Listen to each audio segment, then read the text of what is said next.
Amelia sat in the dimly lit hut, her face illuminated by the flickering flame of a single oil lamp.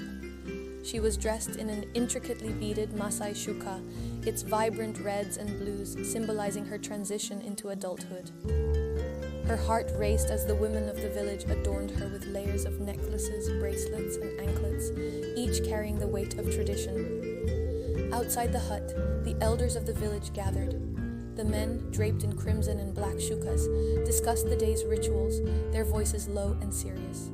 The women, adorned with equally colorful attire, whispered among themselves, occasionally glancing toward the hut where Amelia sat. The air was heavy with anticipation. One elder, known as Nabo, stepped forward. His reputation for upholding tradition made his words unchallengeable. Nabo's voice was calm yet commanding as he announced, "Tonight, we follow the path of our ancestors. Amelia must prove herself ready before dawn."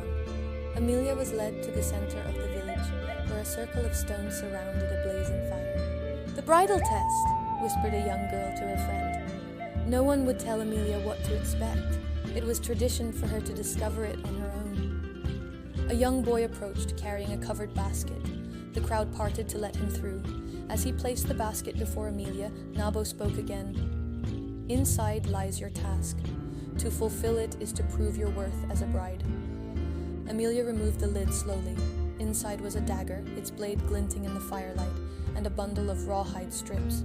Gasps rippled through the crowd, but no one said a word. Amelia's task was clear. She would need to track and bring back the symbolic piece tied to her future. Amelia tied the rawhide strips around her waist and stepped into the night. The villagers watched silently as she disappeared into the darkness. Her task was hers alone, and the outcome would decide her fate. In the quiet of the savannah, Amelia found a trail of footprints leading toward the river. She followed them, her heartbeat quickening with each step. By the river, Amelia spotted something glinting in the reeds. As she reached for it, a shadow moved behind her, and the sound of rustling leaves sent a chill down her spine. Amelia grasped the object, pulling it free from the reeds. It was a small metal anklet similar to the ones worn by married women in the village. The intricate designs matched the patterns of her own bracelets. She held it up to the moonlight, her breath catching. What did it mean? Just as Amelia stood, she felt the faint sensation of being watched.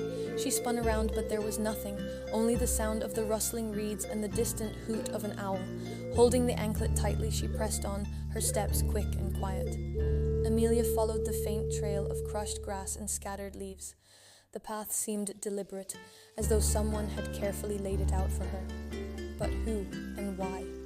Her thoughts raced as she ventured deeper into the wilderness. A sudden burst of laughter echoed through the night. It was distant but distinct, sending shivers down Amelia's spine. She paused, her fingers brushing the hilt of the dagger at her side. The sound seemed to come from ahead, urging her to quicken her pace. Through the shadows, Amelia saw a figure standing still at the base of an old baobab tree. The figure's back was turned to her, their outline barely distinguishable in the moonlight. Who could it be? As Amelia took a cautious step forward, the figure turned their head slightly but said nothing. They raised their hand, pointing toward the east, before vanishing into the shadows without a sound. Amelia's heart pounded. Was this a warning or guidance? Though her instinct screamed to turn back, Amelia followed the direction of the figure's gesture. The path became steeper and rockier, leading her toward a cluster of hills. The air grew colder, and a strange low hum seemed to vibrate through the silence. At the top of the hill, Amelia found a stone etched with symbols similar to those on the anklet. She knelt to examine it, running her fingers over the grooves.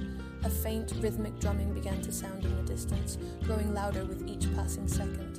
As Amelia rose to her feet, she clutched the anklet and dagger tightly. The drumming was close now, echoing from all directions. Her breathing quickened as she scanned the dark horizon. What was waiting for her in the shadows? Amelia descended the other side of the hill, the rhythmic drumming now almost deafening. As she moved closer, she spotted a clearing illuminated by a circle of small fires.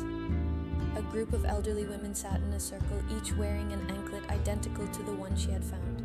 Their weathered faces glowed in the firelight as they chanted in harmony, their voices weaving through the night air. One of the women, the eldest among them, turned toward Amelia and gestured for her to step forward.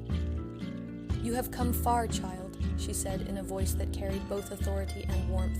"The anklet you carry belongs to our circle, but you must prove you are ready to wear it." Amelia was handed a bundle of reeds and told to weave them into a mat before the fires died out. The task seemed simple, but required focus and skill. As she worked, the women continued their chant, their voices a source of encouragement and pressure. As the last fire flickered, Amelia tied the final strand of her mat. The women examined her work, nodding in approval. The eldest woman stood and placed the anklet on Amelia's ankle. "You have proven your patience and determination. This anklet symbolizes your readiness to uphold our traditions and wisdom." The women guided Amelia back to the village, where the elders awaited her return. As she approached, the villagers gathered, their faces lighting up with joy. Amelia realized she had completed a tradition few understood, one that tested not just skill but character. Standing before the villagers, the eldest woman addressed the crowd. "Tradition is not just about rules or appearances. It is about the lessons we carry forward: patience, respect, and the willingness to persevere through challenges." She looked at Amelia and smiled. "Today, Amelia has shown us that the strength of our community lies in the character of its people." As the celebrations began, Amelia glanced at the anklet on her ankle.